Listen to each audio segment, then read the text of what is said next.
6 février 2015. Un tronc d'arbre charrié par une crue de la Vienne s'est encastré sous un pont. Il menace la sécurité de l'édifice.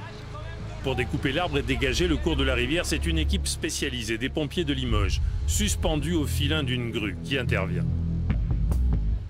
L'objectif, c'est qu'ils descendent par l'extérieur, parce que voir, c'est un cheminement avec des échelles, c'est infaisable par l'intérieur. Vous m'accompagnez en haut? Oui, pas de souci.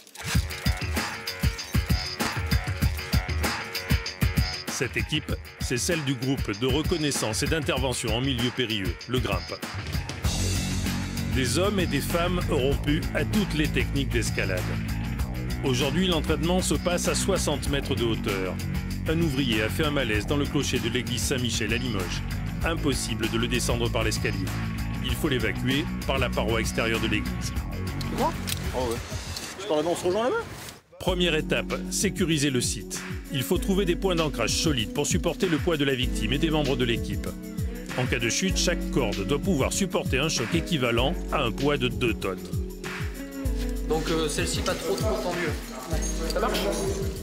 C'est la configuration du site et surtout l'état de la victime qui détermine la suite des opérations. Selon son état, on choisit la technique.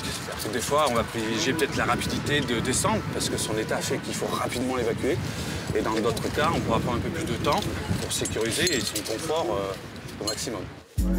Dans tous les cas, avant d'être évacué, le blessé doit être parfaitement conditionné. On se met dans la poulie carrément. Vas-y, ouais, Fred, facile. Ravale, à fond, encore. Vas-y, stop. Bride. Une fois à l'extérieur, pendant toute la durée de l'évacuation, la victime sera en permanence accompagnée et rassurée par un membre de l'équipe. Attends, je vais me régler, je redescends un petit peu. Allez, relâchez, doucement.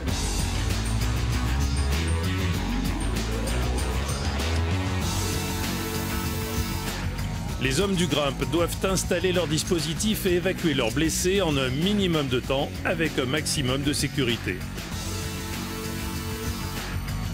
Une telle opération exige une coordination sans faille, des aptitudes physiques évidentes et un mental solide, mais pas seulement. Je suis pas sûr qu'il faille beaucoup de facultés. Je pense qu'il faut surtout beaucoup d'entraînement. À force de travailler à hauteur, dans des hauteurs comme ça, on s'habitue. On s'habitue pas au danger, on y fait toujours attention, mais en tout cas, on s'habitue à la hauteur. Et c'est la répétition des exercices en hauteur qui fait qu'on a moins d'appréhension. L'équipe GRIMP de la Haute-Vienne s'entraîne chaque mois en équipe constituée.